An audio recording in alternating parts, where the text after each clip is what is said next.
Let me tell you a story. It begins in a quiet village thousands of years ago. A man walking through the forest is struck by a sudden, sharp pain in his chest. He looks down and sees an arrow piercing his skin. The tip is smeared with poison, and he knows the critical situation. His friends rush to his side, ready to pull out the arrow and save his life. But instead of letting them help, the man begins to ask questions. "Who shot this arrow?" he demands. "What kind of bow did they use? What's the poison made from? Was the archer tall or short? Did they come from the north or the south?" His friends plead with him. "None of this matters right now. If we don't remove the arrow, you'll die." But the man refuses. He insists on finding the answers before allowing anyone to touch the wound. Ultimately, he dies, not because of the arrow itself, but because he refuses to act. This is the parable of the poisoned arrow, one of the Buddha's most famous teachings. At first glance, it might seem absurd. Who would waste precious time asking pointless questions when their life is at stake? But here's the uncomfortable truth. We do this all the time. Think about it. How often do we face challenges in life, a difficult decision, a setback, a conflict, and instead of addressing the problem, we get caught up in overthinking. We replay conversations in our heads wondering, why did they say that? Or what if I'd done things differently? We obsess over the details, analyzing every angle and searching for certainty. But while we're busy thinking, the poison spreads. The problem remains unresolved, and the stress grows. Just like the man in the story, we waste time and energy on questions that don't truly matter, instead of focusing on what we can do to heal and move forward. Why do we do this? Overthinking feels productive. It gives us the illusion of control. If we just analyze the situation enough, we believe we can avoid pain, make the perfect choice, or prevent failure. But the truth is, overthinking doesn't solve problems, it amplifies them. This ancient parable is surprisingly relevant today. We may not deal with poisoned arrows in a literal sense, but we face plenty of figurative ones. Let me share a few examples of how overthinking shows up in our modern lives. 1. Relationships and emotional pain. Imagine you've argued with a close friend or partner. Words were exchanged, feelings were hurt, and now you're left with a knot in your stomach. Instead of reaching out to apologize or talk things through, you start overthinking. You replay the argument over and over in your mind, analyzing every word. Why did they say that?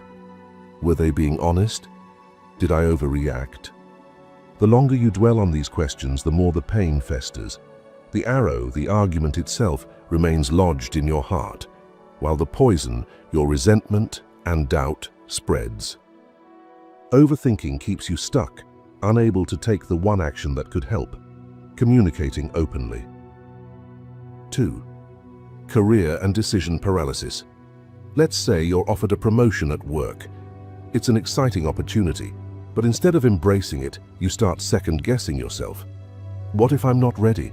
What if I fail? What if this isn't the right move for my career? You spend days, maybe weeks, agonizing over the decision, analyzing every possible outcome. In the meantime, your self-doubt grows. The arrow, the opportunity, sits untouched while the poison of fear paralyzes you. By the time you make a decision, the chance may have passed. 3. Health and fear of the unknown. Overthinking doesn't just affect our relationships and careers, it can even harm our health. Imagine you notice an unusual symptom. Instead of seeing a doctor, you start Googling. One search leads to another, and before you know it, you're convinced you have a life-threatening illness. The arrow here is the symptom, something that could be addressed with a simple medical checkup. But the poison, the fear fueled by endless research and speculation, makes the situation feel far worse than it is. At its core, overthinking is a response to fear. Fear of uncertainty, fear of failure, fear of judgment. We want answers because they make us feel safe. But here's the irony. Overthinking doesn't give us safety, it gives us stress. The more we think, the less we act, and the more stuck we become. The Buddha's story reminds us that clarity doesn't come from endless questioning. It comes from action. So how do we begin to break free from the cycle of overthinking? To remove the arrow, you need to shift your focus from questions to solutions. Here are a few steps to help you start. 1. Recognize when you're overthinking. The first step is awareness. Overthinking often feels normal because it's such a common habit, but you can start to recognize the signs. Ask yourself, am I replaying the same thoughts over and over? Am I focusing on things I can't control? Am I delaying action because I'm waiting for the perfect solution? Once you realize you're caught in the overthinking trap, you can take steps to break free. 2. Focus on what you can control. When we overthink, we often fixate on things outside our control, other people's opinions, unpredictable outcomes, or the what-ifs of the future. But dwelling on these things only deepens our anxiety. Instead, shift your focus to what you can control. For example, if you're worried about an upcoming presentation, focus on preparing thoroughly. If you're upset about someone's behavior, focus on how you choose to respond. By taking action on the things within your control, you'll feel more empowered and less stuck. 3. Practice mindfulness. One of the best tools for overcoming overthinking is mindfulness. Mindfulness helps you stay present rather than getting lost in your thoughts. Here's a simple exercise. Take a deep breath in through your nose and exhale slowly through your mouth. Focus on the physical sensations of your breath, the coolness as you inhale, the warmth as you exhale. If your mind starts to wander, gently bring it back to your breath. Practicing this for even a few minutes a day can train your mind to break free from overthinking. 4. Take imperfect action. Perfectionism is one of the biggest drivers of overthinking. We delay action because we're afraid of making mistakes. But the truth is, action doesn't have to be perfect. It just has to be a step forward. Start small.